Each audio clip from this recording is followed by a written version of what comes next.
మిర్యాలగూడ పట్టణంలోని 7వ వార్డు బాపూజీ నగర్లో సన్నబియ్యం పంపిణీ కార్యక్రమం పండుగ వాతావరణంలో జరిగింది. MLA Battula Lakshma Reddy, MLC Shankar Naik, municipal commissioner Yusuf, Congress party పట్టణ అధ్యక్షులు నూకల వేణుగోపాల్ రెడ్డి, మాజీ కౌన్సిలర్ నాగలక్ష్మి, పాతూరి ప్రసాదులు తెల్ల రేషన్ కార్డుదారులకు సన్నబియ్యాన్ని అందించారు. ఈ సందర్భంగా వారు మాట్లాడుతూ ప్రభుత్వం అమలు చేస్తున్న పథకాలను ప్రజలు సద్వినియోగం చేసుకోవాలని కోరారు. పేదల సంక్షేమం కోసం కాంగ్రెస్ పార్టీ కట్టుబడి మహిళలకు ఉచిత బస్సు సౌకర్యం, 200 యూనిట్ల ఉచిత విద్యుత్ సరఫరా, 500కే గ్యాస్ సిలిండర్లతో పాటు ఉద్యోగ ఉపాధి అవకాశాలను కల్పిస్తుందన్నారు.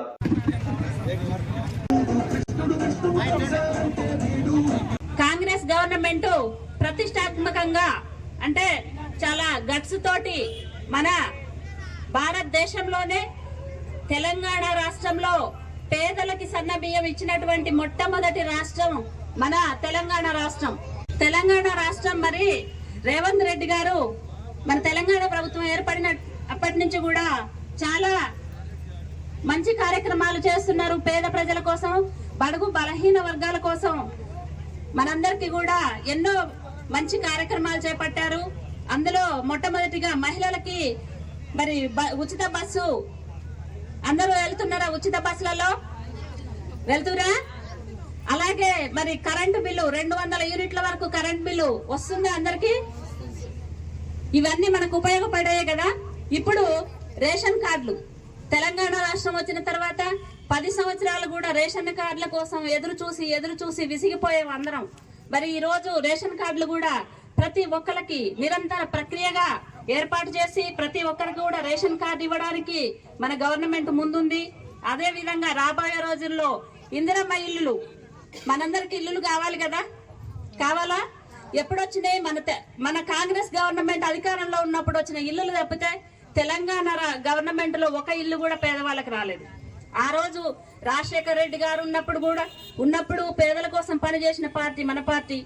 ఎప్పుడు కూడా పేదల కోసం పనిచేస్తుంది. ఆ రోజు 108 పెట్టి అలాగే ఆరోగ్యశ్రీ కార్డులు ఇచ్చింది మన కాంగ్రెస్ పార్టీనే కదా. అవి ఎవరి కోసం? మన కోసమేనా? ఇందిరమ్మ ఇల్లులు మన పేదల కోసమేనా?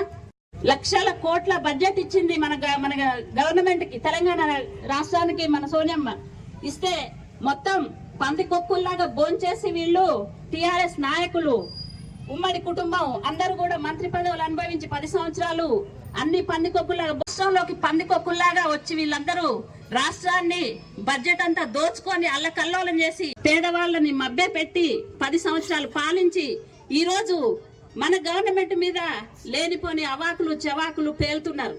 ఇది బడుగు బలహీన వర్గాల వార్డు ఇది. మరి పొద్దున్న లేస్తే సుతారి పనుకో, కూలి పనుకో, కాయా కష్టం చేసి బతికే జనాభా ఇక్కడ.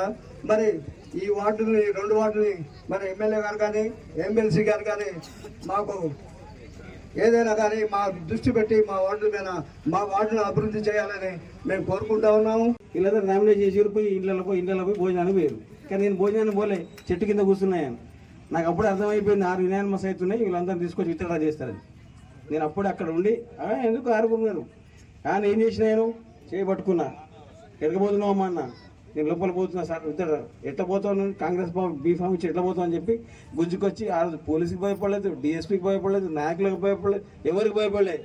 ఎందుకు భయపడలేదంటే మాకు ఒక నీతి నిజాయితీ ఉన్నది, ఒక ధైర్యం ఉన్నది కాబట్టి ఎవరికి భయపడలేదు. తీసుకొచ్చి బయటకు ఉంచుకున్నాం. గేట్ వేయించిన పెద్ద గొడవైంది. నేను ఒక్కనే ఉన్నా, అలా 600 మంది ఉన్నారు, అయినా భయపడలేవరికి.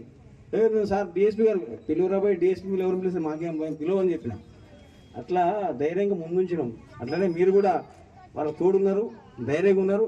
రాబోయే రోజుల్లో మీకు అభివృద్ధి వస్తుంది, అన్నీ వస్తాయి. దానికి కారణం నేను. ఎందుకంటే చిన్నపాటి కార్యకర్తగా నేను దామర్చిలో స్టార్ట్ అయినా, మా నాయన సర్పంచ్ ఉండే, నేను మండల పార్టీ నుంచి ఎంపీటీపీగా, జెడ్పీటీసీగా, మళ్ళీ జెడ్పీటీసీ, బ్లాక్ కాంగ్రెస్, టౌన్ కాంగ్రెస్ అన్నీ చేసినా కాబట్టి ఇలా నాకు జిల్లా కాంగ్రెస్ చేసిన కాబట్టి నాకు ఇలా ప్రభుత్వం తర్వాత కాంగ్రెస్ పార్టీ గుర్తించింది. ఇలా గౌరవనీయులు పెద్దలు జయారెడ్డి గారు, నేను ఆయన విధేయుడిగా ఉన్నా, వినయం నేర్చుకున్నా, విధేయత నేర్చుకున్నా, శత్రువుని ప్రేమించే గుణం నేర్చుకున్నా. అట్లనే అన్ని విధాలుగా మీ అందరూ తోడు అండదండగా ఉంటాం. కాంగ్రెస్ పార్టీ ఉంటుంది, మేము కూడా ఉంటాం. సన్నబియ్యం ప్రతి పేద కుటుంబానికి మనిషికి 6 కిలోల లెక్క ఇవ్వాలని నిర్ణయించారు. దాని ప్రకారమే ప్రతి పేదవాళ్ళకి చెందే విధంగా రేషన్ బియ్యం ఇవ్వాలని నిర్ణయించారు. కాబట్టి చాలా తెలంగాణ రాష్ట్రంలోనే ప్రప్రదంగా దేశం మొత్తం చూసే విధంగా మనం ప్రారంభించుకోవడం జరిగింది. అలాగే గత 15 నెలల నుంచి మన ప్రభుత్వం అధికారంలోకి వచ్చిన కాడి నుంచి ఉచిత బస్సు, కరెంటు, 200 యూనిట్ల వరకు కరెంటు, 500 రూపాయల గ్యాసు, ఎన్నో ఆరోగ్యశ్రీ 10 లక్షల రూపాయల వరకు ఇలాంటి కార్యక్రమాలు చాలా చేసుకుంటూ గత 15 నెలల్లోనే చేసుకుంటూ వస్తుంటే చాలా అద్భుతంగా ముందుకు తీసుకెళ్లాల్సిన బాధ్యత మన కాంగ్రెస్ పార్టీ నాయకులు ప్రజలపైన ఎంతో ఉంది. మనందరం కలిసి రాబోయే రోజు ఎలక్షన్లలో వీటిని ప్రతి ఒక్క పేదవాడికి చెందే విధంగా, ప్రతి పేద కుటుంబానికి చేరే విధంగా మనందరం కలిసిమెలిసి పనిచేయాలని, ఏదైతే ప్రభుత్వం ఇస్తున్న పథకాలు ఏవైతున్నాయో ప్రతి వాళ్ళకి వివరించే విధంగా మనం కాంగ్రెస్ పార్టీ కార్యకర్తలు కానీ ప్రజాప్రతినిధులు కానీ దీన్ని ఒక సంకల్పంతో తీసుకొని వాళ్ళందరికీ మన ఈ ప్రభుత్వం వచ్చిన తర్వాత ఈ 15 నెలల్లోనే ఇన్ని కార్యక్రమాలు అద్భుతంగా చేసుకుంటున్నాం అని తీసుకుపోవాల్సిన బాధ్యత మనందరి పైన ఉన్నది. ఈ కార్యక్రమాన్ని చాలా విజయవంతంగా చేయాల్సిన బాధ్యత ఉంది కాబట్టి ప్రతి ఒక్కళ్ళు మర్చిపోకుండా ఈ కార్యక్రమాన్ని విజయవంతం చేయవలసిందిగా కోరుతూ, అలాగే బాపూజీ నగర్ అంటేనే పేదవారి కుటుంబాలు, ఇక్కడ అన్ని కులాలు మతాలు కలయికతో ఉన్న బాపూజీ నగర్ ఇది. ఇక్కడ ఉన్న పేద కుటుంబాలన్నిటికీ, ఎందుకంటే గతంలోనే బాపూజీ నగర్ అంటే ఒక మంచి పేరుండేది. అలాగే నాగలక్ష్మి గారు కానీ ప్రసాద్ గారు కానీ ఎప్పటికీ 24 గంటలు మీకు అందుబాటులో ఉండి, కౌన్సిలర్గా ఉన్నా ప్రసాద్ అన్న ఓడిపోయినా కానీ మీకు అందరూ అందుబాటులో ఉండి ఎలాంటి కక్ష ధోరణం లేకుండా ఒక మంచి మనసుతోని మీ అందరినీ ప్రేమిస్తూ మీకు కావాల్సిన కార్యక్రమాలన్నీ చేస్తూ ముందుకు పోతున్నాం. కాబట్టి వాళ్ళని రాబోయే రోజుల్లో కూడా దీవించి మళ్ళా కౌన్సిలర్స్గా గెలిపించండి వాళ్ళని. మేము మీ అందరికి అండగా ఉంటామని మనస్ఫూర్తిగా. బాపూజీ నగర్లో ఉన్న రోడ్లు కానీ, డ్రైనేజీ వ్యవస్థకు కానీ, కమిటీ హాల్కి కానీ మా హయాంలోనే పూర్తిగా వాటిని కట్టుబడి చేసి మీ అందరికీ అభివృద్ధి చేసే విధంగా ఉంటామని కూడా మనస్ఫూర్తిగా చెప్తున్నాను. ఎందుకనంటే ఎంపీ గారు ఉన్నారు, దగ్గర సుమారు దేశం మొత్తం చూసే విధంగా గెలిపించుకున్నాం, అత్యధిక మెజార్టీతో గెలిపించుకున్నాం. నేనున్నా ఇక్కడ దగ్గర మిర్యాలగూడ చరిత్రలో 50,000 మెజార్టీ తెచ్చుకున్నా. నేనున్నా ఎమ్మెల్యేల దాంట్లో కోటాలో మన శంకరన్న ఎమ్మెల్సీగా ప్రభుత్వం గుర్తించి కాంగ్రెస్ పార్టీగా గుర్తించి అన్నకిచ్చారు. అంటే ముగ్గురు ప్రజాప్రతినిధులు, ముగ్గురు అంటే RRR టైప్లోనే మేము ముగ్గురం ఇక్కడ ఉన్నాం.